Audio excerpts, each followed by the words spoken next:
Labas vakaras visiems, kas žiūrit, kas žiūrėsit. Sveiki visi.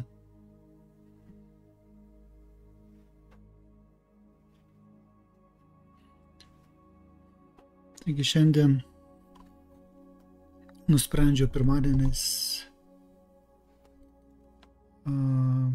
trečiadieniais ir penktadieniais daryti laivus grupiai. Pirmadieniais bus apie astrologiją, o trečiadieniais bus joga nidra.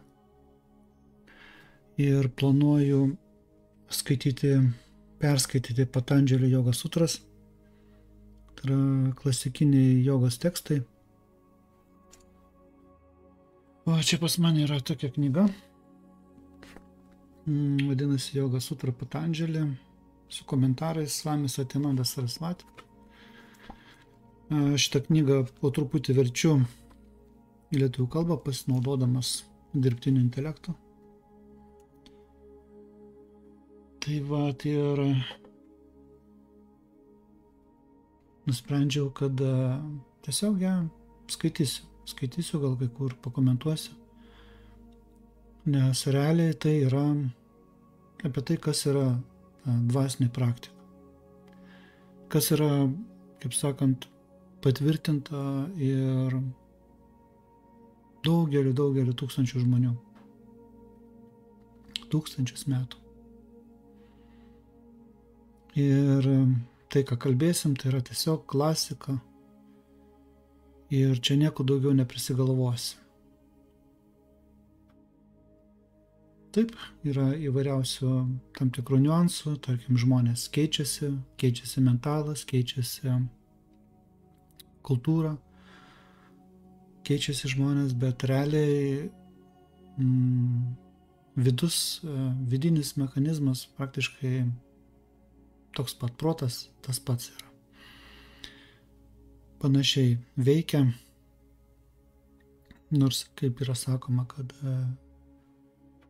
šiais laikais degradacija vyksta dvasinė žmonių. Tai va, bet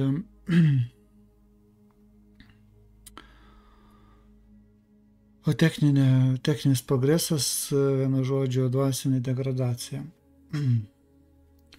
Visi, dauguma mes tampame, kaip ten dopamino aukos, ne? Arba narkomanai, malonumų narkomanai. Bet aš manau, kad visais laikais tai buvo, tik tai keitėsi formas, stilius, bet esmė ta pati. Tai va. Šitą knygą aš jau senai norėjau kažkokiu tai būdu ją pajudinti.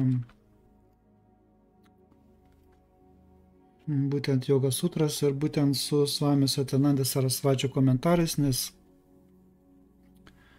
savotiškai, kaip ir aš save priskiriu šitai tradicijai jogos. Taip yra todėl, kad aš jau daug metų ir vedu, praktikuoju, sakykime, joga nidrą, būtent tokią, kokią davė Satyananda Sarasvatis. Aš taip pat po truputį verčiu ir joga nidros vadovėlį iš anglų, irgi su dirbtinio intelekto pagalba. Iš anglų į lietuvių kalbą. Tai vat kažkada bus įdėta, galėsite atsisiųsti lietuvišką variantą. Aišku, aš jį peržiūriu.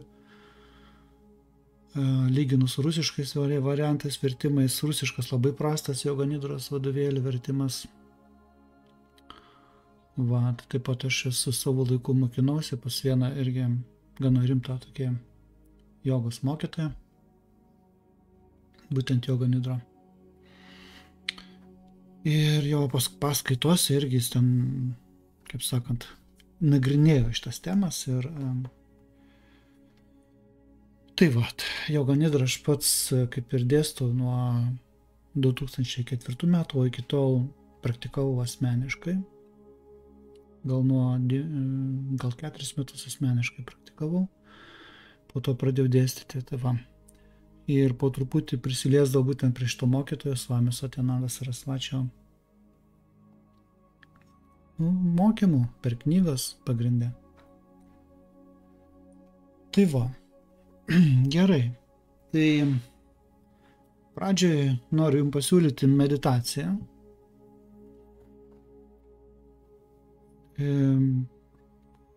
Aš pravesiu. Atsisėskite patogiai, jeigu ant kėdės sėdite. Svarbu, kad nugara būtų tiesia, stuburas ištiesintas. Jeigu įmanoma, nesilieskite prie atkaltės, nebent apatinė nugaros dalis, jeigu liečia, būna atkaltės tokias neaukštas, tai gali liestis apatinė nugaros dalis, o stuburas ištiesintas, kojos padėtos pėdos ant grindų. Galima lengvai sukryžiuoti kojas, pajauskite, kaip jums norisi. Jeigu kėdėje sėdit, galite net ir vieną kitos taip sukryžiuoti. Arba galit padėti pėdas paprastai, kad pėdos liestų žemę.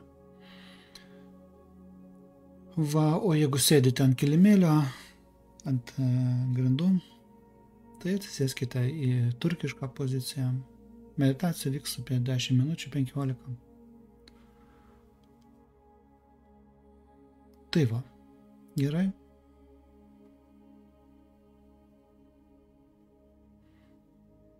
O jeigu sėdite, pavyzdžiui, kokiam fotelį ar panašiai, tai atsisėskit kaip jums patogu. Svarbiausia, kad būtų patogu ir kiek įmanoma stuburas būtų ištiesintas.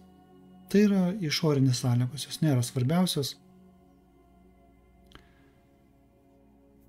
Mes atsisėdame patogiai, bet tuo pat metu, kad nebūtų per daug patogiai, nes atsipalaidavimas labai svarbus yra. O kai mes patogiai labai sėdime, tai per gilus atsipalaidavimas, mes per giliai įeiname ir mūsų protas panyra į tokią saldų, tokia ištirpimo, saldi ištirpimo būsena. Ir šitą būseną labai daug nieko neduoda. Sakykime taip, ji duoda galbūt šiek tiek poilsį, šiokį tokį poilsį, tačiau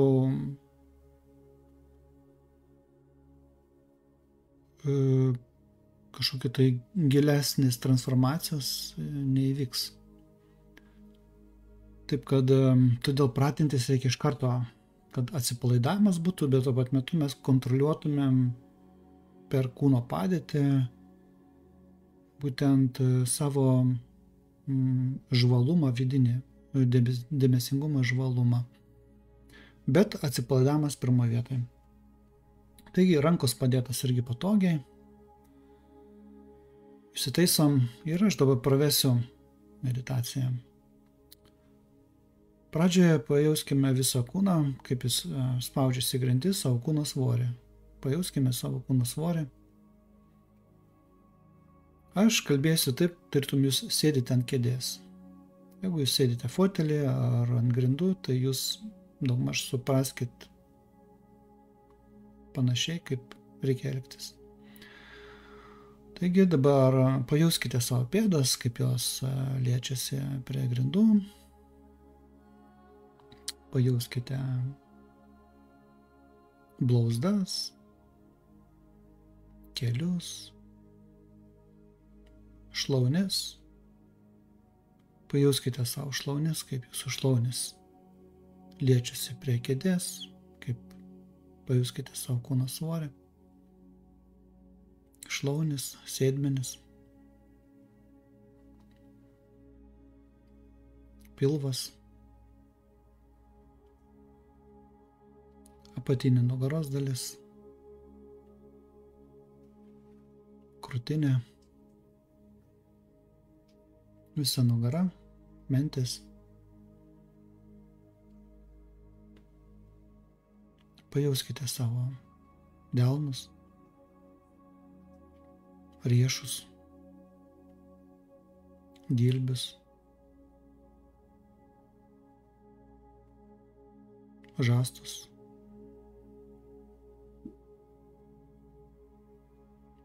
pažastis, pečius, kaklą, visą veidą,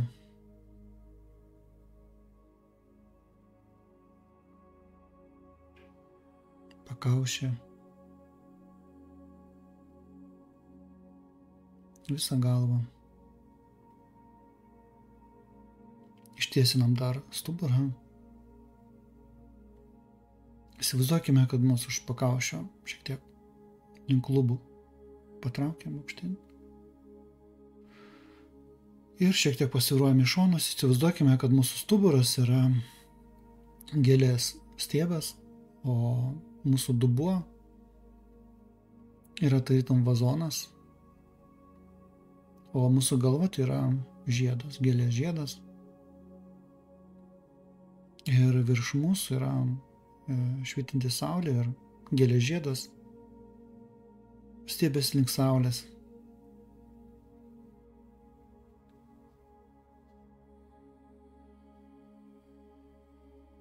Stuburas tai tas stiebas.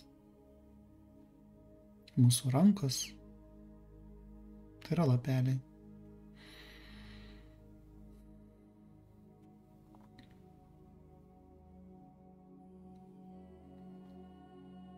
Dabar įsivaizduokite, kai saulės šviesa paliečia mūsų viršugalvį ir šviesa tarytum teka per visą mūsų pakaušį, veidą, smilkinius, per smakrą, per sprandą, per kaklą, gerklę. Šviesa teka per krūtinę, pilvą, per pečius, rankas, delnus, per mentes, per stuburą, per visą nugarą, per strėnas, sėdmenis, šlaunis, blauzdas, kelius, blauzdas, pėdas. Įsivaizduokime, tarytum šviesos spindulių fontanas užlieja visą mūsų kūną. Ir jis teka per visą mūsų kūną. Įkvėpimas. Pakeliame dėmesį viršugalvį. Ir iškvėpimas. Dėmesį judame žemyn iki pėdų. Įkvėpimas į viršugalvį ir iškvėpimas. Dėmesio judame, pakol iškvėpimas eina per visą kūną. Stenkitės dėmesį išplėsti, tarytum apimkite visą kūną judant žemyn iki pat pėdų. Tokiu būdu natūraliai pakvėpuojam ir su kiekvienu iškvėpimu tarytum nuimame visas įtampas, paleidžiam, atpalaiduojame.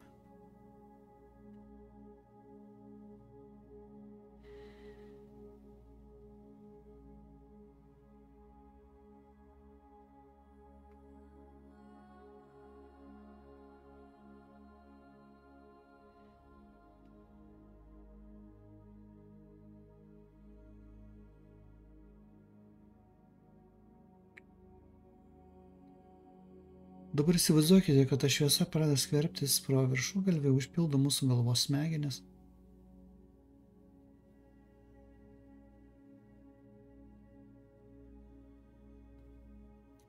Teka į vidų, užpildo kaktinę smegenų dalį, limbinę smegenų dalį, reptilinę smegenų dalį, visas smegenis užpildo šviesa. Akis, akių raumenis prisipildo šviesos,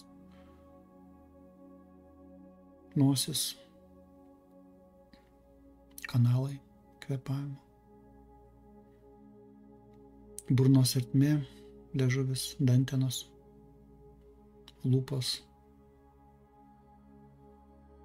gerklė, ryklė, smakras,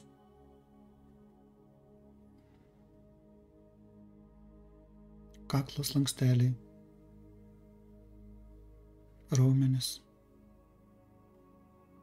Su kiekvienu kvėpavimu prisipildo baltos šviesos. Šviesa teka žemyn per trapecijas, stuburą, per pečius, į krūtinę, gerklę, raktikaulį. Įsivaizduokime, kad mes įkvepiame šviesą pro šnerves ir užpildome šviesą plaučius. Ir dabar kurį laiką įsivaizduokime, kad mes kvėpuojame šviesą. Ir kai iškvepiame, šviesa pasklinda po mūsų vidaus organus, kraujas, limfa, skysčiai, raumenis,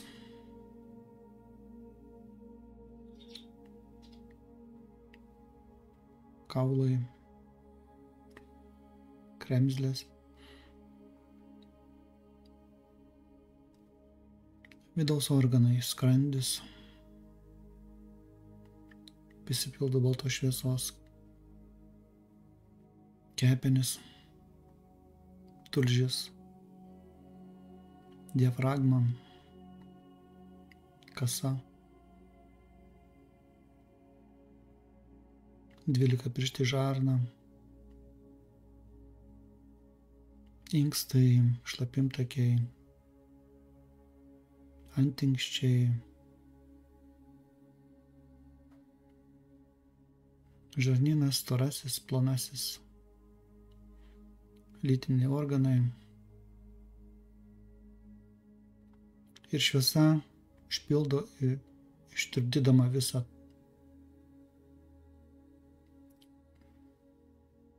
energiją, kuri yra užsistovėjusi, nesveika.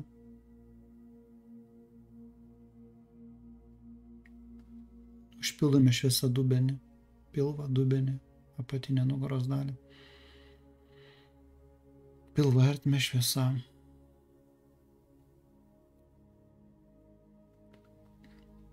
Tarpukojis, sėdmenis, klubai, šlaunis, keliai, blauzdas, pėdos, kojų pirštai.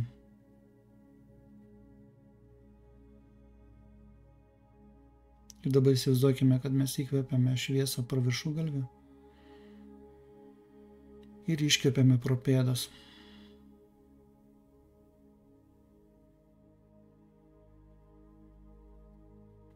Ir iškvepiame pro pėdas į žemę.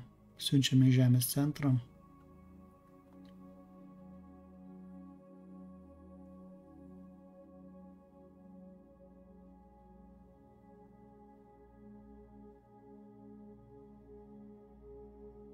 Įkvepiame šviesą pro viršugalvį ir iškvepiame pro pėdas į žemės centrą.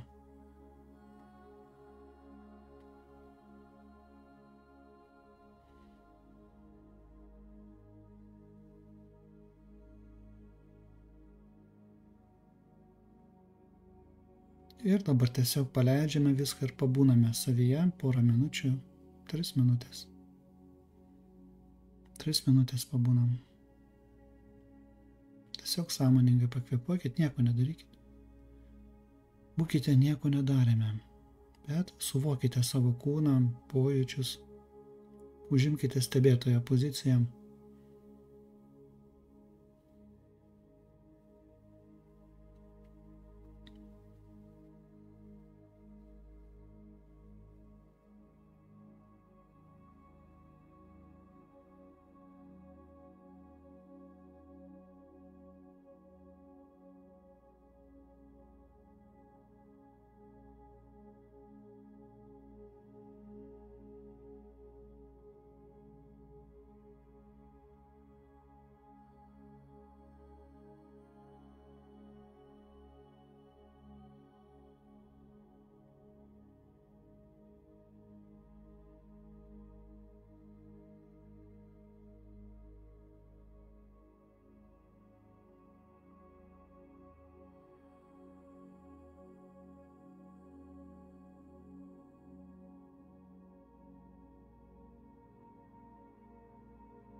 Gerai, po truputį atsimerkim, atsisėskit patogiai. Ir jeigu iškils klausimų, rašykit komentaruose. Arba man asmeniškai netgi galit parašyti klausimą asmeniškai, patogiau man šiek tiek net į Messengerį. Taigi, pradėsim skaityti knygą, aš ją noriu tiesiog įgarsinti savotiškai, perskaityti, galbūt kai kur pakomentuoti.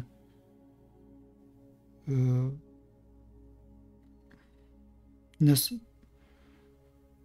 tai yra universalios žinios. Universalios žinios, aišku, jos galbūt labiau tinka einantiems jogos keliu, arba budizmą, kas praktikuoti irgi yra įdomu, nes yra manoma, kad būtent Buda įtakojo, Budos mokymas labai stipriai įtakojo būtent šito teksto atsiradimą, Patandželio teksto atsiradimą, Patandželio jogos sutrų. Taigi, Patandželio jogos sutros su Swami Satyananda Sarasvati komentarais. Buvo išleista Yoga Publications Trust, Munger, Biharas, Indija. Serija Klasikinis jogos biblioteka. Redakcinė kolegija V. Boiko ir I. Dorohov. Tai šita knyga yra, aš verčiu ją iš rusų kalbos, bet iš karto papasakosiu. Ji yra versta, ją verti žmonės, kurie labai labai gerai, kaip sakant, išmano. Tai yra profesionalai, savo srityse profesionalai. Pats, pavyzdžiui, Viktoras Boiko, berods Viktoras, tikiuosi, kad nesumaišau. Jis netgi sovietmečiu buvo jau jogas, ta prasme, sovietmečiu. Tai, o po to, kai jau geležinė uždanga griuvo, tai jis įkūrė savo mokyklą. Tai jis irgi yra vienas iš joga nidros propaguotojų Rusijoje. Dabar nežinau, šiaip žmogus amžiai, kaip suprantat. Tai ir jis, kaip suprantu, jis irgi yra Swami Satyananda Sarasvati kaip ir mokinys. Taigi, toliau skaitom. Swami Satyananda Sarasvati, 4 skyriai apie išsivadavimą. Patandželio jogos sutrų komentaras. Serija Klasikinis jogos biblioteka. Ši knyga yra joga sutrų teksto sudaryto iš 196 eilučių sutrų, kurias sukūrė Ryšis išminčius Patandželis, komentaras. Šį pavadinimą galima išversti kaip eilutės apie jogą, tačiau iš tikrųjų žodis sutra reiškia giją arba siūlą. Nurodydamas, kad teksto pagrindą sudaro nenutrūkstamai besitęsianti mintis. Įvairios idėjos sujungiamos, tarsi karoliukai vėrinyje, formuodamos užbaigtą filosofinę sistemą. Šis tekstas laikomas fundamentaliausiu ir tinkamiausiu iš visko, kas kada nors buvo parašyta apie jogą. Jį sudaro 4 dalis – samadhi pada, skyrius apie samadį, sadhana pada, skyrius apie praktiką, vibhuti pada, skyrius apie antgamtinės galias ir kaivalya pada, skyrius apie galutinį išsivadavimą. Šiam leidimui buvo atliktas naujas originalus teksto vertimas. Knyga bus naudinga visiems žmonėms praktikuojantiems jogą. Ir bet kokias tai dvasinės praktikas. Čia yra, kiek buvo leidimų padaryta. Pirmas leidimas buvo 76 metais. 76 metais, įsivaizduokit. Pakartotinį leidimą 79 metais, 89 metais. po to 2000-aisiais, 2002-aisiais, 2006-aisiais, 2008-aisiais. Tai vienu žodžiu, populiari knyga. Taigi, pratarmė. Šis darbas paremtas Paramahamsos Satyanandos paskaitomis, skaitytomis tarptautinėme Biharo jogos mokyklos mokytojų rengimo kurse 1967-1968 metai. Gilus jogos, sanskrito, Indijos kultūros išmanimas, taip pat didelis susidomėjimas šiuolaikiniu mokslu leidžia Satyanandai paaiškinti sutras teoriniu ir praktiniu požiūriu. Jo interpretacija ir komentarai remiasi giliu jogos prasmės suvokimu. Todėl taip pat dėkojame Swami Yogeshwaranandai ir Swami Akshaya Gitanandai už jų neįkainomą pagalbą sisteminant medžiagą ir renkant tekstą. Swami Hari Premananda. Įvadas. Vieną vėsų vakarą du panditai. Panditas vediniam kontekste tai yra žmogus, kuris labai gerai išmano šventraščius įvairiausius tekstus. Intelektualai, sakykim taip. Atvyko į ašramą dalyvauti satsangę. Satsangas tai yra išminčių bendravimas apie išmintį pas mokytoją. Jie atėjo pirmieji ir įsitaisė ant didelio kilimėlio, patiesto ant vejos priešais mokytoją. Netrukus atvyko ir kiti, o kai guru užėmė savo vietą, satsangas prasidėjo.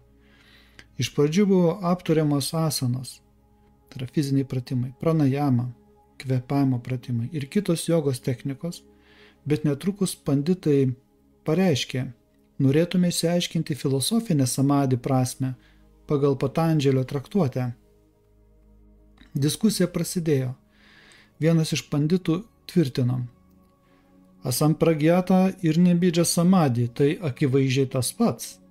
Kitas jam oponavo: ne, tu visiškai neteisus. Jie iš esmės skirtingi. Kiekvienas gausiai citavo ištraukas iš įvairių šaltinių, kad pagrįstų savo požiūrį, ir netrukus užvirė karštas ginčas. Guru net negalėjo terpti žodžio. Todėl sėdėjo tylėdamas ir stebėjo. Atrodė, kad panditai jį pamiršo, nors vienu metu vienas iš jų atsisuko ir paklausė: o kaip jūs manote, ar sampragyata skiriasi nuo nirbidža samadį? Bet nespėjus gurui ir pasakyti žodžių, jis pats toliau tęsė: knygoje, kurią skaičiau, sakoma, kad jie be abejonės skirtingi. Guru toliau tylėjo, o panditai tuščiažodžiavo. Paskui jie pradėjo pyktis ir vos nepriėjo iki muštynių. Tos kalbos truko apie pusvalandį. Tada ant kilimėlio ramiai užėjo didžiulė karvė, akivaizdžiai jausdama kaip šeimininkė jį čia. Jos pasirodymas pralinksmino visus susirinkusiuosius, išskyrus panditus, kurie buvo taip įsitraukę į diskusiją, kad net nepastebėjo gyvūno. Žmonės pasitraukė ir karvė ramiai atsigulė už ginčininkų. Atrodė, kad jį susidomėjo diskusiją ir stengėsi pagauti kiekvieną žodį. Staiga karvė ilgai sumukė, tarsi patvirtindama. Banditai išsigando, pašoko ir nutilo. Visi aplinkui pradėjo juoktis, o gyvūnas atsistojo ir nuėjo šalin. Galbūt ieškoti įdomesnės atsango. Šioje situacijoje karvė pasielgė išmintingai, primindama susirinkusiesiems, kad Patandželio jogos sutros buvo sukurtas ne abstraktiems svarstymams ir ginčams, o tam, kad paaiškintų technologiją ir realius sąmoningumo didinimo metodus. Taip pat tam, kad būtų įvaldyta gilioji išmintis, aktualizuotos individo psichikos galimybės ir peržengtos įprastos jų ribos. Tekstas yra orientuotas daugiausiai į praktiką ir neskirtas intelektualiems žaidimams samadhi tema. Tikriausiai karvės elgesiui būtų pritaręs ir pats Patandželis. Daugelis vietų sutur tekstuose aprašo reiškinius esančius už kasdieninės patirties ir protinių suvokimų ribų. Jos skirtos ne intelektualiniam aprėpimui, o tam, kad sadhaka tai yra praktikuotojas, dvasinės praktikos praktikuotojas sanskrito kalba.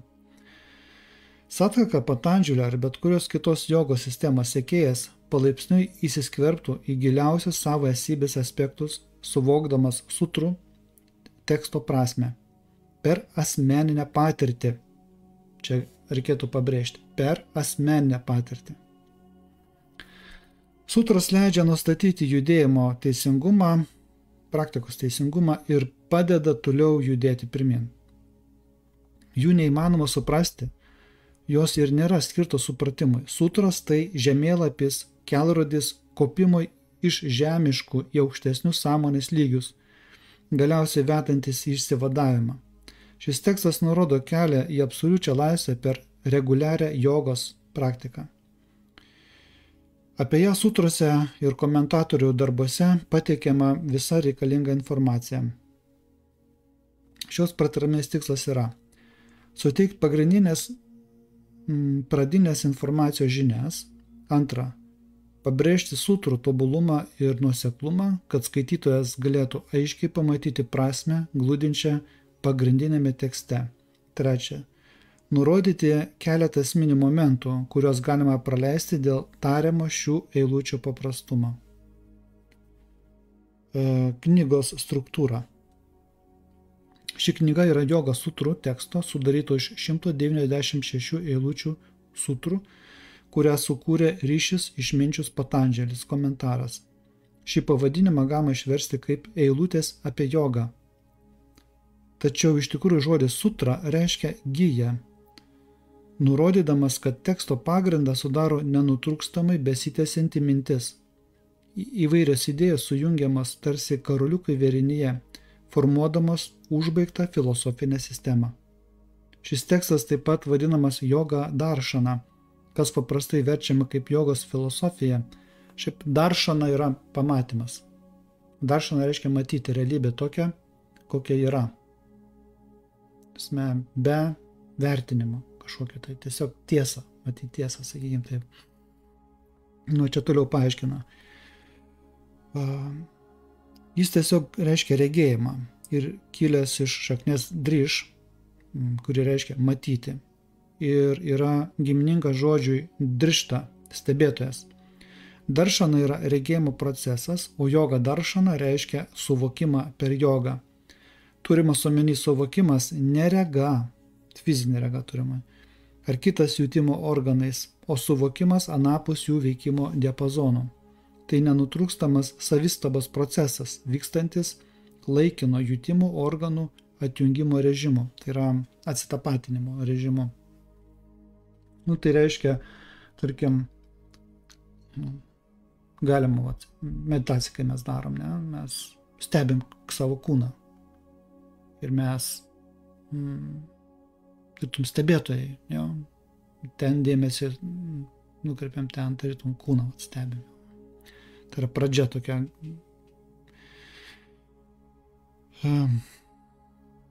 Tai nenutrūkstamas savistabos procesas, vykstantis jutimo organų atjungimo režimo, atsitapatinimo režimo. Tačiau išlaikant sąmoningumą. Tai labai svarbu yra būtent sąmoningumas. Nes įvairūs, tarkim, atsipalaidavimo praktikos gali būti ar meditacijos, kai žmonės tiesiog miega arba skraido savo, apie tai kalbės, apie kliūtis, čia kalbės ir tiesiog išstudijavę joga sutras mes pamatysim, kad praktiškai visas šiuolaikinis ezoterika yra, pagal jogą tai yra nuklydimas nuo kelio. Ir didesnė dalim, sakykime, ypač tie, kurie kalba apie bendravimą su dievais arba vizijos su angelais ten ir panašiai. Visi tie dalykai. Tai yra jogos sutrose, tai labai paaiškinama yra šitie dalykai. Ir tai reikia žinoti, jeigu mes nenorim sustoti net ne pirmam laiptelį, tik prieangy, čia prieangis yra. Tai va, nenutrūkstamas savistabos procesas. Šis tekstas laikomas fundamentaliausiu ir tinkamiausiu iš visko, kas kada nors buvo parašyta apie jogą ir susideda iš 4 dalių. Tai va, jogai turėtų, kas joga, sako, aš jogas esu, sakykime, šitą tekstą turėtų bent jau kartą būt perskaitęs, sakykim taip, mano nuomonė. Bet, nes realiai čia yra apie vidinį gyvenimą, apie tai, kaip viduj mes dirbam su savim, apie darbą su savim. Tarkim, Bhagavad Gita yra irgi ten užsimenama, tai ten po truputį. O pavyzdžiui, Joga sutrose nuolat tiesiog į tai yra sutelktas dėmesys. Knygos struktūra. Samadipada, skyrius apie samadį, apimantis 51 eilutę sutra. Šiame skyriuje atskleidžiamos šios temos. Jogos apibrėžimas, paskirtis, vriti, sąmonės modifikacijos, va čia tas vriti labai įdomu. Po to praktika ir atsiribojimas, sampragyata ir asampragyata samadė, patirties įgyjimo priemonės, išvara arba tyroji sąmonė, aum, kliūtis kelyje tobulėjimam, sąmonės harmonizavimo metodai, sabidžia, nirbidžia samadė. Tai va toliau eina sadana pada, skyrius apie praktiką, susidedantis iš 55 eilučių temos. Klešos, tai yra klėša tai yra tai, kas kančią kelia. Klėšų pašalinimas, kančios priežasčių pašalinimas. Klėšų naikinimo tikslas, žinantysis ir žinojimas, sąmoningumas ir nesąmoningumas, kelias į pradžinę, intuityvų žinojimą, 8 Patandželio jogos pakopos, jama, socialinis normas, nijama, asmeninis normas, negatyvių minčių valdymo metodai, jamos ir nijamos tobulinimo rezultatai, asana, tai yra stabili padėtis, šiaip su fiziniu kūno darbas, pranajama, pranos valdymas arba kvėpavimo pratimai, pratyadhara, suvokimo atjungimas, tai yra atsitapatinimas, sensorinė deprivacija. 3 skyrius, vibhuti pada, skyrius apie atgamtinės galias, susidedantis iš 56 eilučių. Tai yra dharana sutelktis, dhyana kontempliacija, samadhi virš sąmonė, samjama sutelktis, kontempliacija ir samadhi, parinamas sąmonės transformacija, išorinės apraiškos prigimtis, antgamtinis galias.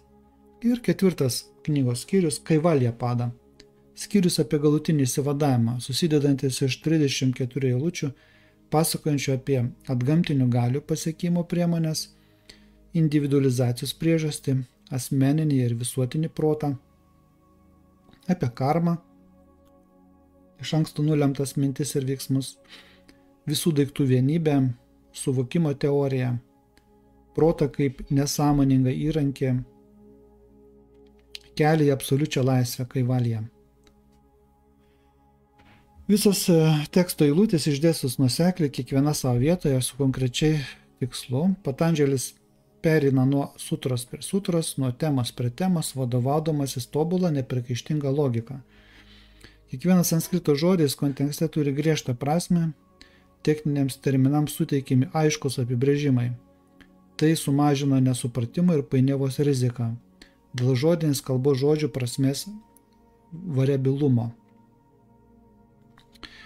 Patandželis savo sistemą vadina joga. Jis nesugalvojo ypatingo pavadinimo, kad atskirtų ją nuo kitų jogos sistemų. Tačiau laikui bėgant šis kelias joga, tai yra pradėtas vadinti Patandželio joga arba Patandželio joga. Patandželio joga arba 8-pakopis kelias. Paprastai šita kryptis laikoma lygiavertė Radža jogai, karališkam keliui. Mes taip pat apibrėžėme Patandželio sistemą kaip Radža joga, kuri asocijuojasi su Kundalini joga, taip pat žinome kaip Laja joga, Kriya joga, Mantra joga, Dhyana joga, aprašyta Bhagavad Gitoje, Patandželi joga. Radža jogai, skaitant Patandželio sistemą, tai sąmonės mokslas vietoj instrumentinio objektyvaus pasaulio pažinimo, kaip tai daro šiuolaikinis mokslas, Radža joga tyrinėja vidinę psichikos erdvę ir bando atskleisti jau esančius genetiškai nulemtus dalykus, tai yra galias. Tai esmė tame, čia mano komentaras dabar biškelį, kad mokslas jis kaip ir turi instrumentai yra, su kuriais matuoja kažką, taip, vibracijas arba ten kažkokius dažnius reiškinius fiksuoja, taip, eksperimentus atlieka, visa sistema mokslinė yra. Tai Patandželio yra instrumentas realiai kūnas. Prasme, kad jogui yra jo kūnas instrumentas ir objektas. Ir Radža joga tyrinėja vidinę psichikos erdvę, bando atskleisti jau esančius genetiškai nulemtus dalykus. Tarsi. Šiaip tai yra psichologija. Jogos psichologija, kai kalba, jogos psichologija, tai reiškia, kad tai yra apie Patandželį jogą. Jogos psichologija yra būtent Patandželį jogo išdėstyta. Pats Patandželis šį jogos metodą apibrėžė kaip proto nestabilumo nutraukimą. Mes linkę laikyti protą matomą tyros sąmonės aisbergo viršūnę, apimančią sąmoningą, pasąmoningą ir nesąmoningą lygmenis. Todėl Patandželio apibrėžimą galima išversti taip: joga yra laikinas įprastos mentalinės veiklos nutraukimas, proto tyla, tarp kitų kalbant. Tikslas kaip ir nuraminti protą, kad protas taptų skaidrus, pralaidus nuo reakcijų. Reakcijos kaip bangelės. Be to, Patandželio joga yra sistema susidedanti iš 8 etapų: jama, niyama, asana, pranayama, pratyatkara, dharana, dhyana, samadhi. Todėl jį visuotinai vadinama ir aštanga joga, 8-pakopė joga. Joga sutrų ištakos ir datavimas. Va čia tęsiu toliau ir noriu įvadą šiandien perskaityti, kad sekantį kartą mes galbūt penktadienį galėtumėm pradėti skaityti pačias sutras. Tiesiog noriu įvadą perskaityti.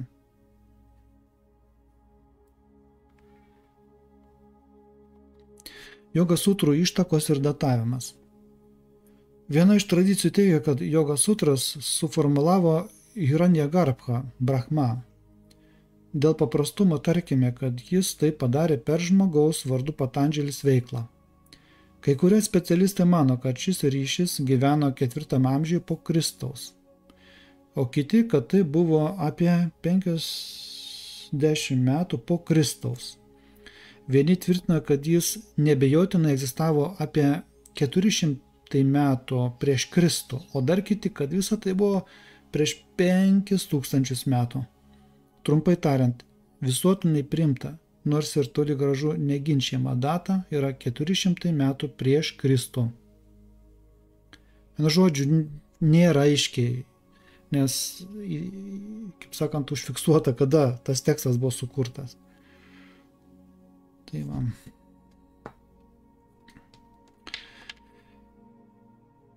Ir iš viso toks personažas buvo čia.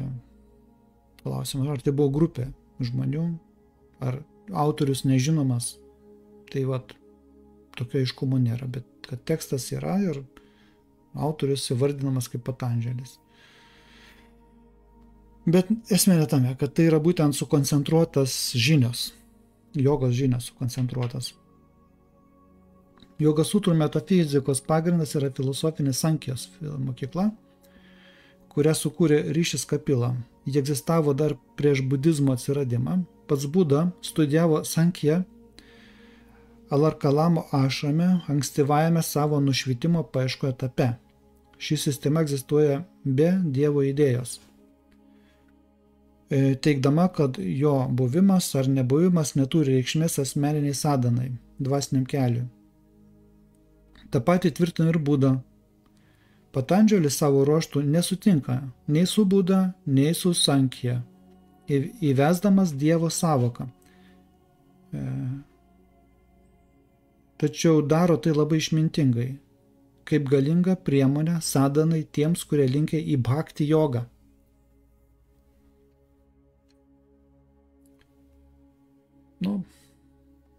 Purušas idėja, besimėgaujančia.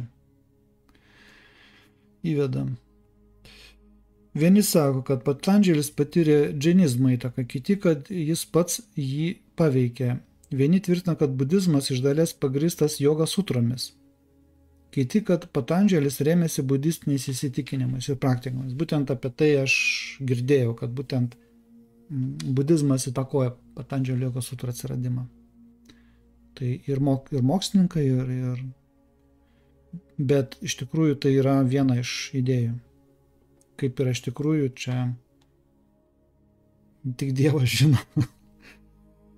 Šis ginčas yra beprasmis, kaip ir bandymas nustatyti, kas buvo pirmiau, višta ar kiaušinis, nes nė viena sistema nesivysto izoliuotai. Mūsų nuomonė atskiros Radža jogos technikos egzistavo gerokai anksčiau nei Patandželis, bent jau kaip kolektyvinės pasąmonės potencialas.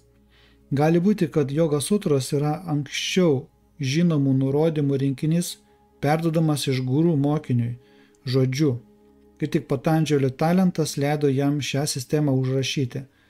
Mums nelabai rūpi didžiojo guru asmenybė ir gyvenimo laikas, nes jis buvo tik tarpininkas, perduodant amžiną išmintį, kur yra visos žmonijos nuosavybė.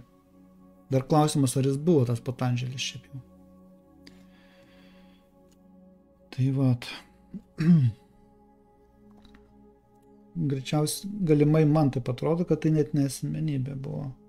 Kad tai kolektyvas galbūt kokio guru mokinių buvo. Taip, bet tai nesvarbu. Nesvarbu, ar jį vadino Patandželiu ar Buda, Sinku ar Smitu. Ar jis buvo indas, kinas ar Austrijos aborigenas. Ir kada tiksliai buvo parašytas tekstas, nes jame glūdi amžina išmintis nepribota konkretaus laiko. Ji pritaikoma bet kuriai epochai ir žmogui nepriklausomai nuo kilmės. Svarbu tik joga sutrų turinys ir jų taikymas. Tiesiog praktika, praktinis pritaikymas. To žinios jos, kaip pasakyti, taikomos, taip, nediskutuojamas. Apie komentatorius. Daugelis komentatorių savo darbose aiškino sutrose slypinčią prasmę. Žymiausi yra šie: Joga Bašė, Vyasa, sukūrimo data nežinoma, dažniau vadinama Vyasa Bhaškė. Antras Tatva Vaišaradė, Vačiaspatės Mišra apie 9 amžius. Bhodža Vriti, Bhodža Radža 11 amžius. Joga Vartika, Vidžnana Bhikšu 14 amžius. Radža Joga Samis Vivekananda 19 amžius. Tai va žinomiausi komentarai. Joga sutra. Visi šie tekstai yra visuotinai žinomi. Yra daug kitų žmonių, žinomų komentatorių ir net komentatorių. Tai yra komentarai, po to yra dar tų komentarai, žodžiu. Pavyzdžiui, Ganesha Bharatas parašė paaiškinimą tekstų Joga Vartika. Daugelis komentarų buvo sukurti 20 amžiuje, įskaitant ir šį, kurio vertimas čia siūlomas. 8 pakopos. Patandželis aprašo didelį technikų rinkinį, palaipsniui ir harmonizuojantį sąmonę ir padedantį subtilinti suvokimą. Pagrindiniai kelio etapai yra šie. Pirmieji 5. Jama socialiniai apribojimai, nijama asmeniniai apribojimai, asana stabili padėtis, pranajama, pranos valdymas, 5. Pratyadhara suvokimo atjungimas.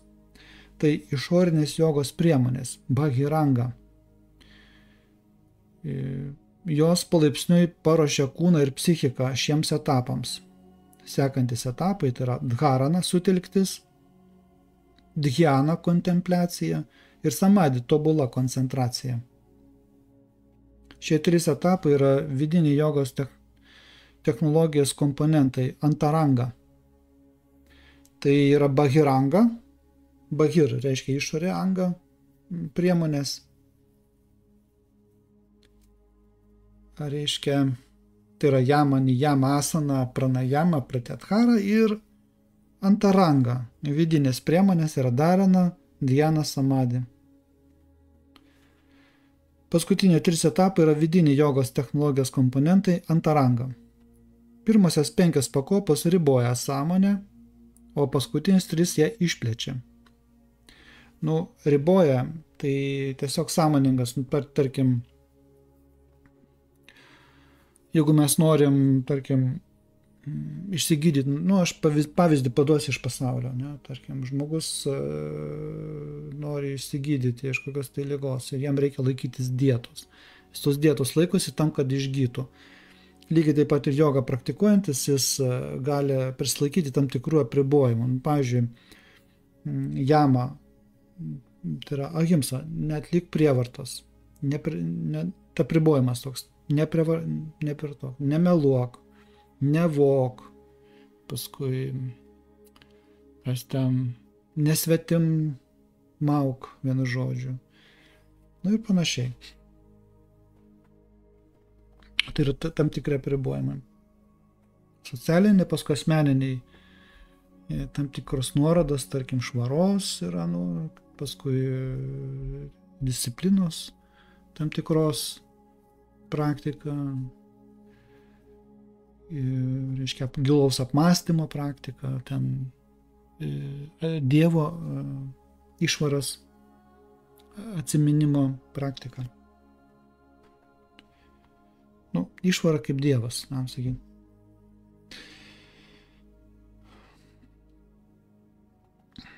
Toliau skaitom. Etapai iki pratyharos imtinai palaipsniui pašalina išorinių destabilizuojančių veiksnių įtaką. Čia iki pratyharos, tai įsivaizduokit, pavyzdžiui, jeigu mes užsimame meditaciją, taip, aš, pavyzdžiui, praktikuoju meditaciją, taip, bet jeigu aš apie savo patirtis dalinuosi, tarkim, su žmonėmis, kurie pasišaipo ir galbūt pavydi, tai praktika iš karto griūna. Tai yra tiesa, tokia tiesa yra. Nes kuo subtilesnis, sakykime, planas yra, tu praktikuoji kažką tai labai gilaus subtilaus, tai gali dalintis tik tai su vidiniais draugais, taip, vidinio lygio žmonėmis. Jeigu mes dalinsimės viešai apie savo giluminės ezoterinės patirtis, tai kiekvieną kartą, kai aš matau, kai kas dalinasi ten nuolat, tiesiog nuolat, tam, kad pritraukt klientus, tai tas žmogus vidinio gyvenimo neturi, nors kažkokią patirtį gal ir yra turėjęs.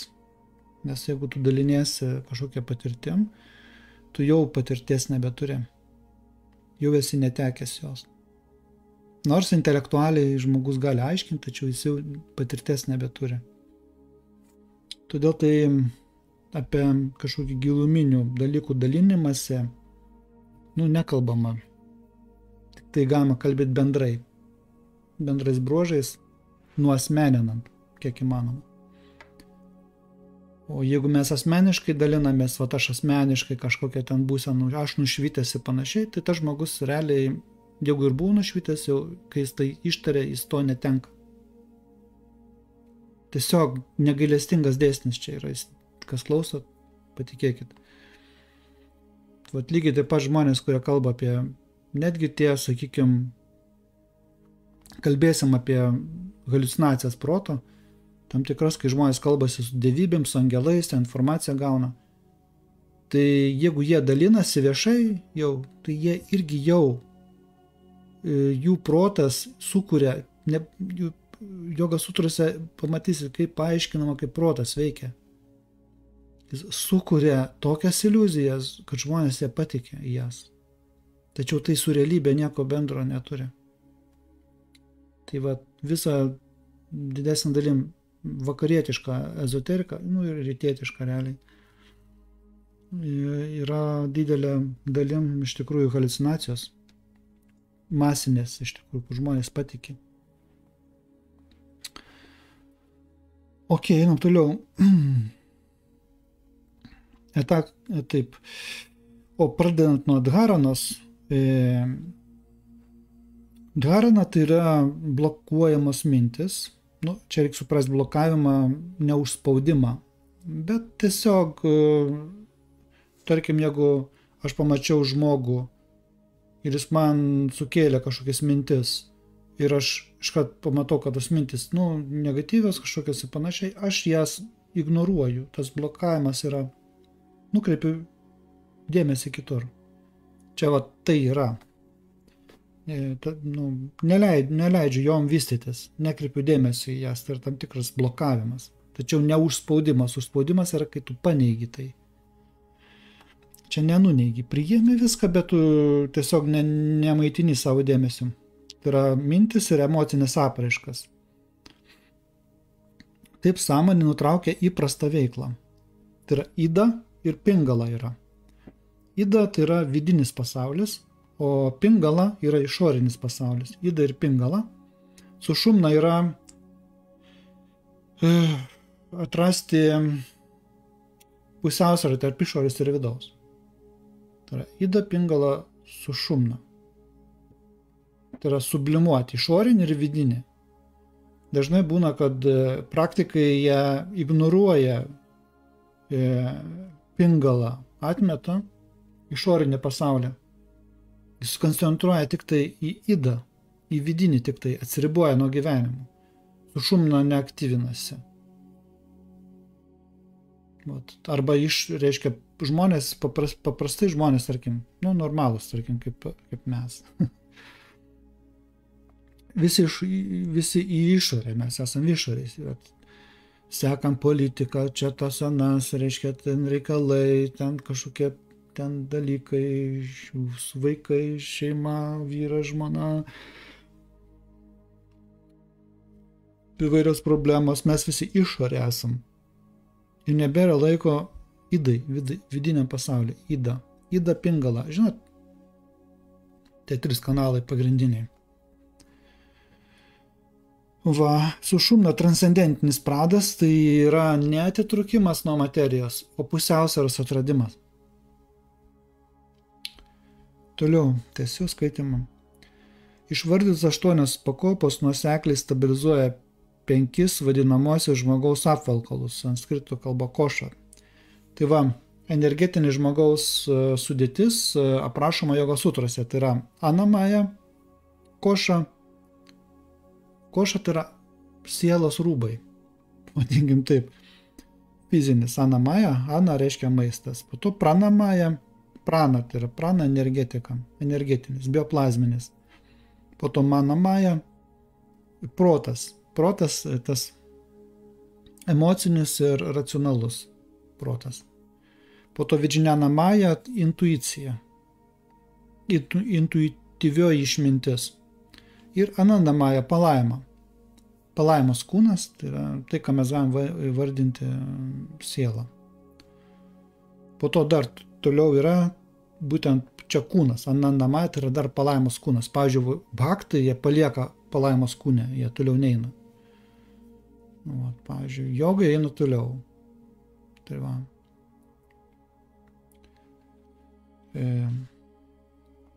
Galutinis tikslas yra nuoseklus kiekvieno apvalkalo apribojimų pašalinimas, tai išskaistinimas. Tai pašalinimas reiškia išskaistinti, palaipsniui perindant nuo grubaus prie subtilaus. Dabar pabandykime trumpai aptarti kiekvieno iš 8 radža jogos etapų esmę. Turbūt gal užtenka šiandien, nes čia jau bus labai daug, o visą valandą jau. Tai va, tai turbūt penktadienį aš pratęsiu. Kažkaip noriu neištempti šitos, o gal, nu, žiūrėsim, penktadienį planas yra, o gal ir rytoj pratęsiu. Tai va, pranešiu, jeigu kažką. Tai dabar sekanti dalis, ką aš noriu jums pasiūlyti, tai padaryti jogą nidrą. Padaryti jogą nidros praktiką.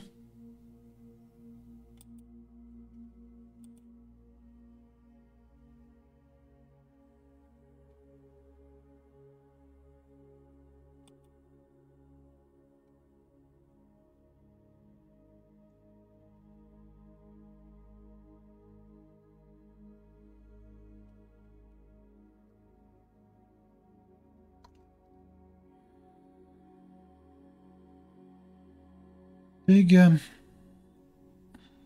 įstaisykit dabar patogiai. Dabar stuburas nebūtinai ištiesintas, galite atsigulti patogiai.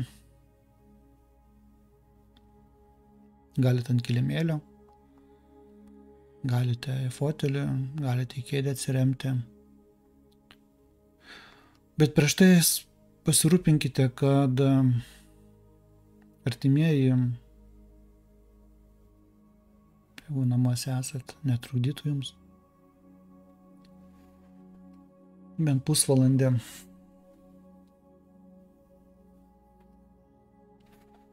Įstaisykit patogiai, užsiklokit. Ir atminkit, tikslas yra atpalaiduoti kūną, bet neužmigti. Tikslas yra pasiekti tarpinę būseną tarp miego ir budravimo.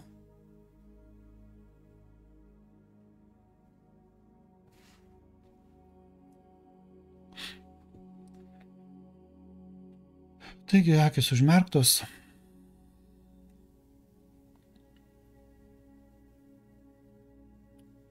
Visą dėmesį sutelkite į savo fizinio kūno pajutimą. Pajauskite kvėpavimą. Pajauskite širdies plakimą. Pajauskite savo kūno svorį.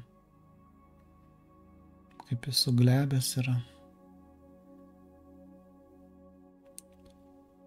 Ir galim tiesiog su kvėpavimu dabar mintimis perėsim. Aš vardinsiu kūnų dalis ir jūs su kvėpavimu atpalaiduosite. Tiesiog per kūno dalis perėsim per visą kūną.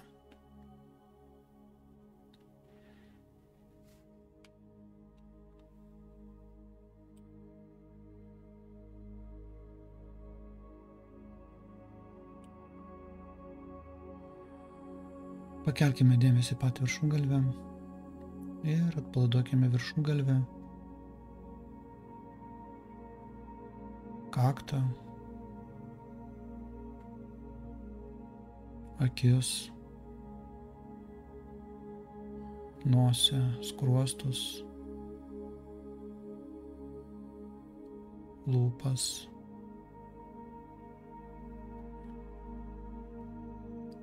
visą veidą.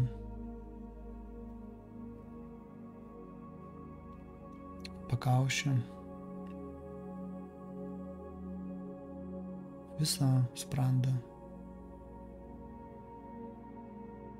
kaklą, gerklę,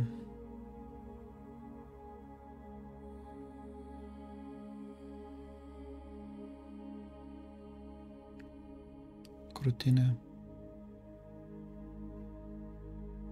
Pajauskit savo širdies čakrą, malonų jausmą.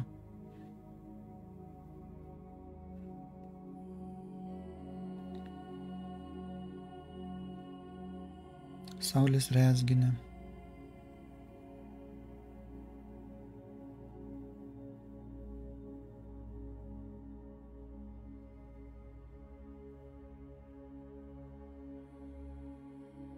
Pajauskite saulės rezginę šilumą.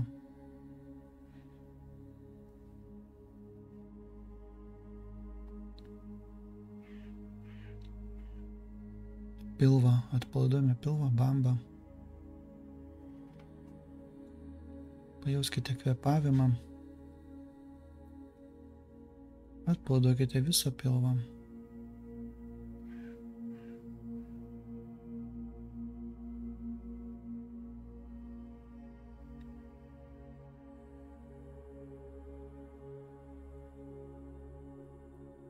Pajauskite visą priekinę kūno dalį, pečius, krūtinę, pilvą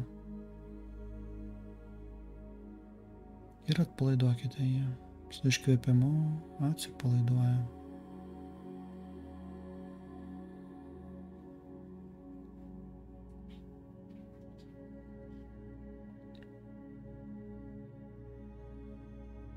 Dabar atpalaiduojame rankas nuo pečių iki pirštų. Atpalaiduojame žastus.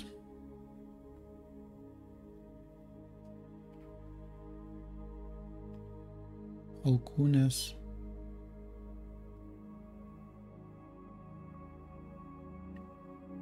Dilbius.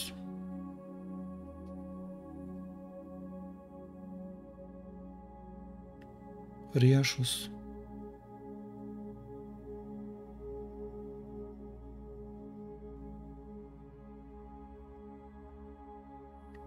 Plaštakas.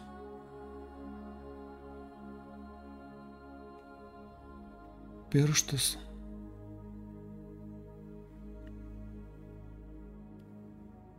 Atpalaiduokite rankas nuo pečių iki pirštų.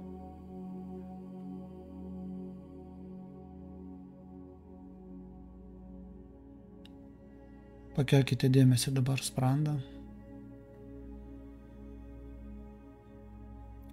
Su kvėpavimu atpalaiduojame trapeciją, mentės,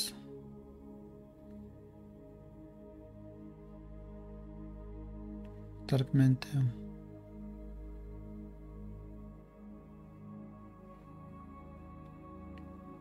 pajauskite visą stuburą,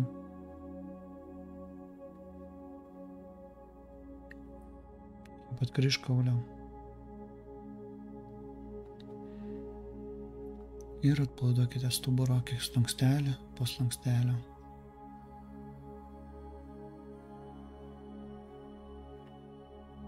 Atpalaiduokite apatinę visą nugaros dalį.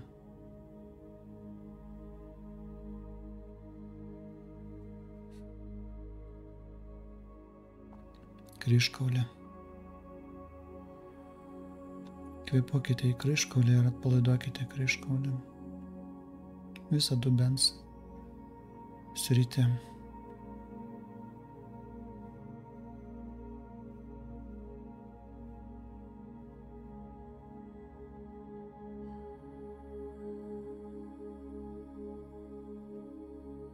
Sėdmenis.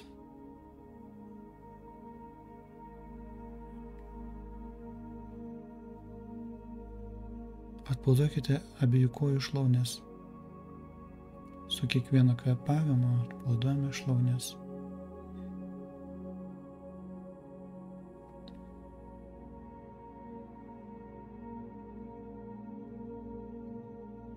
Atpalaiduokite kelius. Atpalaiduokite kelius.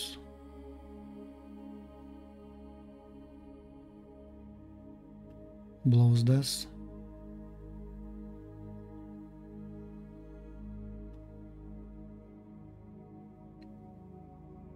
Pėdas. Pėdas. Kojų pirštus.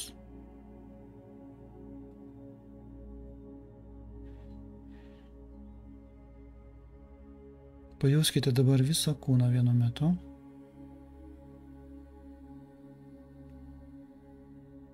Pajauskite savo kūno svorį. Pajauskite, kaip jis yra giliai atsipalaidavęs.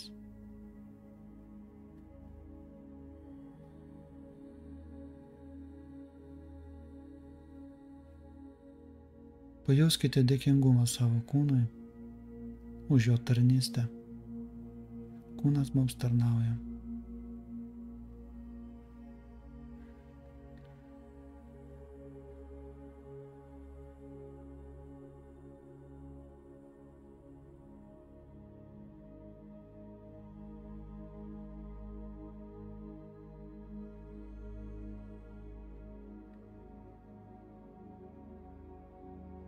Dabar aš vardinsiu kūno dalis tam tikrų ritmų. Jums reikės sutelkti dėmesį į tą vietą, kurią aš įvardinsiu.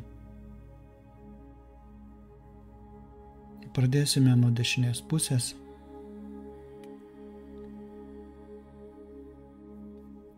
Sutelkite dėmesį į dešinės rankos nykštį. Antrą pirštą. Trečią. Ketvirtą. Penktą. Į visą dešinį delną. Riešas. Dilbis. Alkūnė. Žastas. Pažastis. Petys. Visas dešinis šonas. Dešinis klubas. Sėdmuo. Šlaunis. Kelis. Blauzda. Kulkšnis. Kulnas. Padas. Keltis. Dešinės kojos nykštis. Antras pirštas. Trečias. Ketvirtas. Penktas. Pereiname į kairę pusę. Sutelkite dėmesį į kairės rankos nykštį. Antrą pirštą. Trečią. Ketvirtą. Penktą. Į visą kairį delną. Riešą. Dilbį. Alkūnę. Žasto. Pažastį. Petį. Visą kairį šoną. Kairį klubą. Sėdmenį. Šlaunį. Kelį. Blauzdą. Kulkšnį. Kulną. Padą. Kelti. Kairės kojos nykštį. Antrą pirštą. Trečią. Ketvirtą. Penktą. Pakelkime dėmesį patį viršugalvį. Pakaušį. Smilkinius. Kaktą. Akis. Nosį. Skruostus. Lūpas. Smakrą. Gerklę. Visą kaklą. Krūtinę. Pilvą. Mentes. Juosmenį. Visą nugarą. Visą kūną. Visas kūnas. Mintimis vėl pajauskite, sutelkite dėmesį ir pajauskite visą kūną. nuo viršugalvio iki kojų pirštų, nuo viršugalvio iki rankų pirštų. Pajuskite kvėpavimą.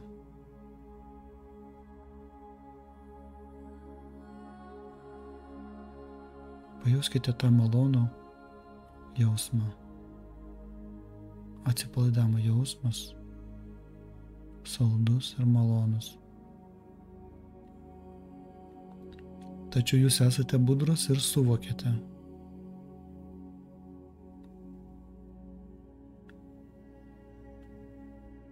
Dabar su kiekvienu iškvėpimu įsivaizduokite, kad jūsų kūnas darosi sunkus.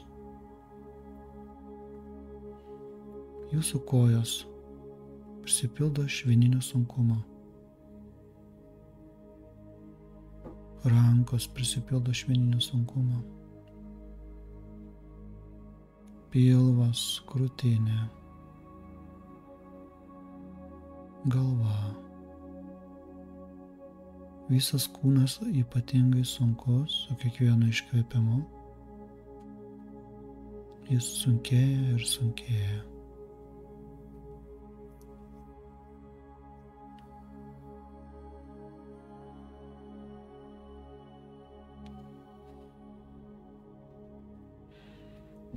O dabar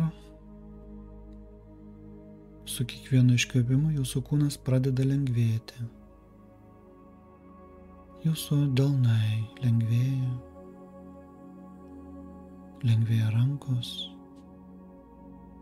su kiekvienu iškvėpimu lengvėja pėdos,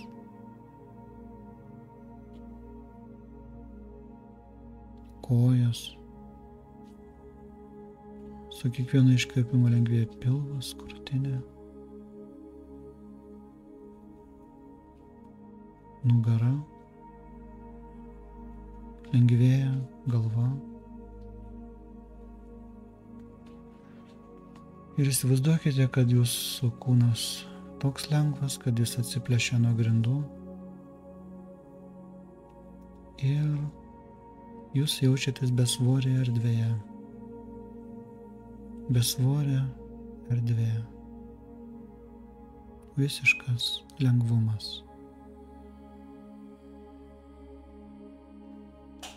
Visiškas lengvumas.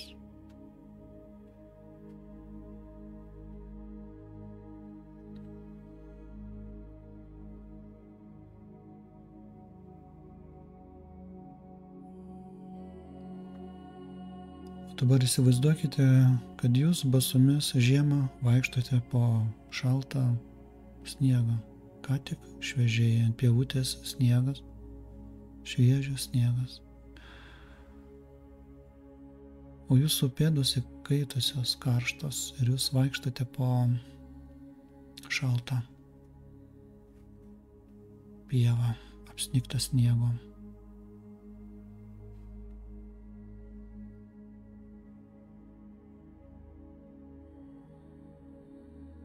Jūs jaučiate, kaip šaltis skverbiasi per pėdas ir jūsų pėdas šąla, jums darosi šalta iš vidaus net ir iš išorės. Ir jūs įbėgate į šiltą patalpą. Ir ten yra židinys. Atsisėdate prie židinio, ištiesite pėdas į ugnį, židinio ugnį. Jaučiate, kaip šiluma atpalaiduoja jūsų pėdas, kaip šiluma sklinda per pėdas, kelius, šlaunis. Jūs jaučiate šilumą visų kūnų.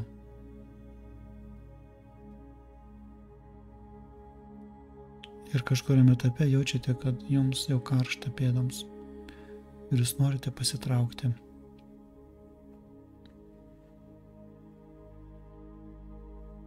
Pasitraukite patogiai. Ir dabar pagalvokite apie kažkada patirtą traumą. Galbūt vaikystės traumą, skausmą, kažką nemalonaus. Prisiminkite kažką nemalonaus, negero. Tačiau būkite stebėtojai, čia yra labai svarbu, jeigu neišeina būti stebėtojais, šitą praleiskite praktiką. Tie, kas sugebate, tarytum iš šono prisiminti, kokį tai prisiminimą ištraukti iš savo atminties ir tarytum kino filmą peržiūrėti,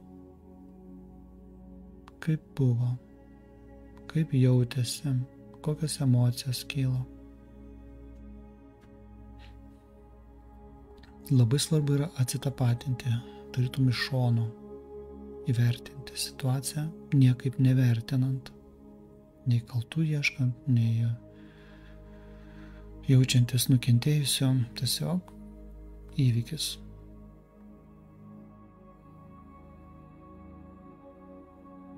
Ir dabar, kuo jūs labiau stebite, tuo keičiasi situacija. Tas skausmas ištirpsta. O ta situacija, tas vaizdinys, tarytum smėlio pilis, pradeda trupėti, byrėti ar pavirsta tiesiog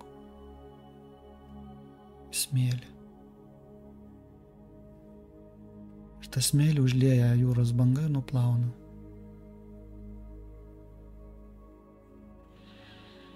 O dabar prisiminkite malonų atsitikimą, malonų įspūdį, kai jautėte labai didelę laimę, didelį džiaugsmą.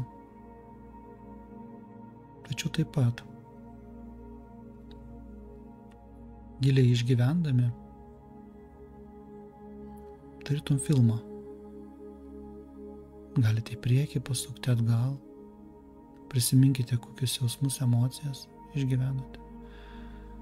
Ir tegul tos emocijos taip pat užlieja jūsų kūną.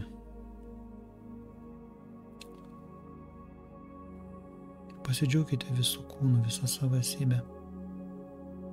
Pajuskite vėl tą malonumą, laimę, džiaugsmą, meilę.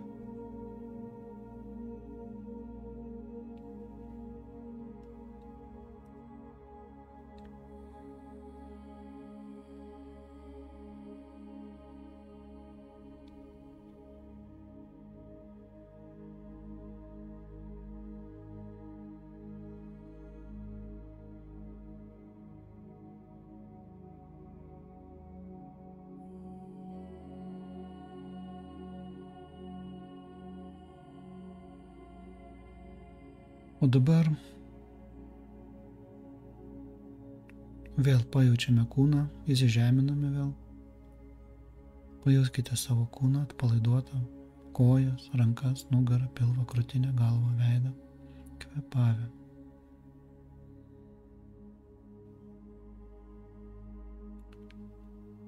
Dabar sutelkite dėmesį į kaktą. Ir įsivaizduokite, kad prieš jūs yra atsivėręs labai platus ekranas. Erdvė. Kaip trimatė erdvė, kaip ekranas toks.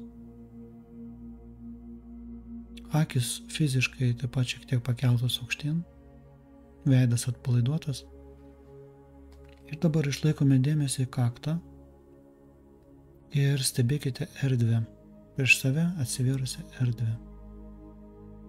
Visiškai nereikia nei vertinti, nei laukti kažko. Tiesiog žiūrėkite. Tarytum, mes prieiname prie lango ir stebime besileidžiančią saulę, pavyzdžiui. Mes mėgaujamės peizažų dangaus, spalvomis, tačiau nieko nevertinam. Tiesiog žiūrim. Lygiai taip pat ir jūs žiūrėkite į vidinę erdvę. Kelias minutės. Svarbu, akis fiziškai šiek tiek irgi aukštyn pakeltos, tarytum žiūrėtumėte į kaktą fiziškai.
Po truputį grįžtame atgal į fizinį kūną.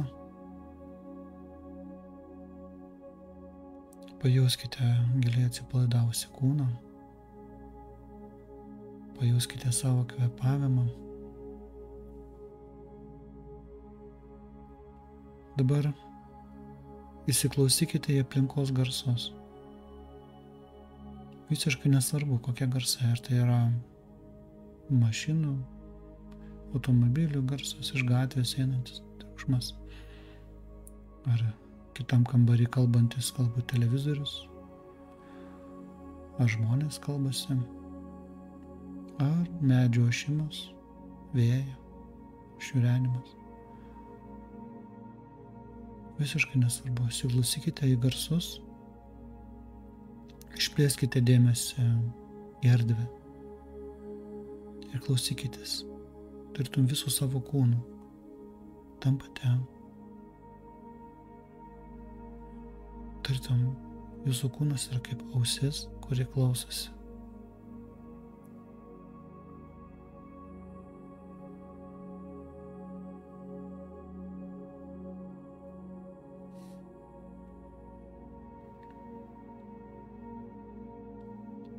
O dabar neatmerdami akių, pabandykite pasižiūrėti į patalpą, kurioje esate, į tą vietą, kurioje esate. Sienos, lubos, baldai,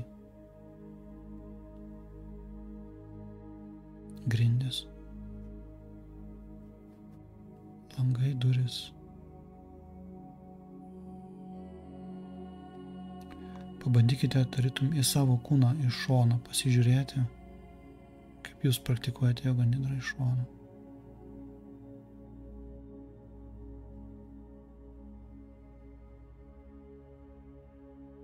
O dabar susitapatinkite su kūnu, pajauskite vėl visą kūną.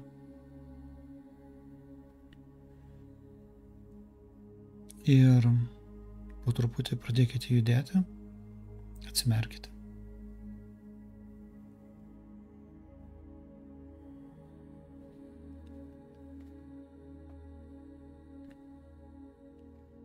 Galite patrinti delnus švelniai ir tada paglostyti veidą, galvą, rankas paglostyti, krūtinę, pilvą, kojas, paglostom visą kūną ir įsitaisom patogiai. Dar pabūkite toje būsenoje, labai svarbu įsidėmėti, būtent po praktikos, pabūname rimtyje, tarytum pamedituojame dar. Galite užsimerkti, galite būti atsimerkę, dar porą minučių tiesiog rimtyje, pabūname, įsiklausę savo pojūčius kūno, užtvirtiname patirtį.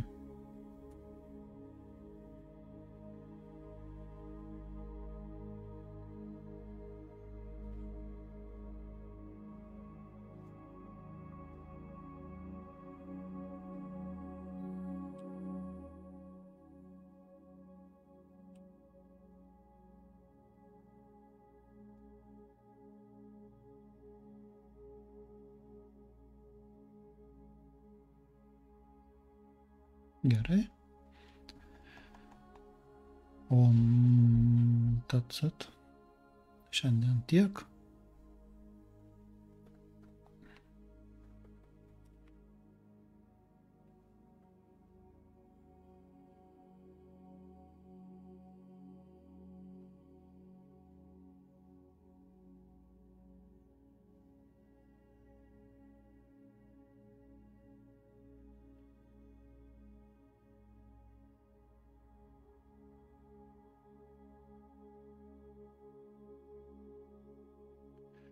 Klausimas, kokia melodija skamba fone? Melodija yra iš YouTube'ės aš atradau, kuri mano nuomonė visai tinka. Jeigu įdomu, galėsiu pasidalinti. Tai turbūt tiek komentarų.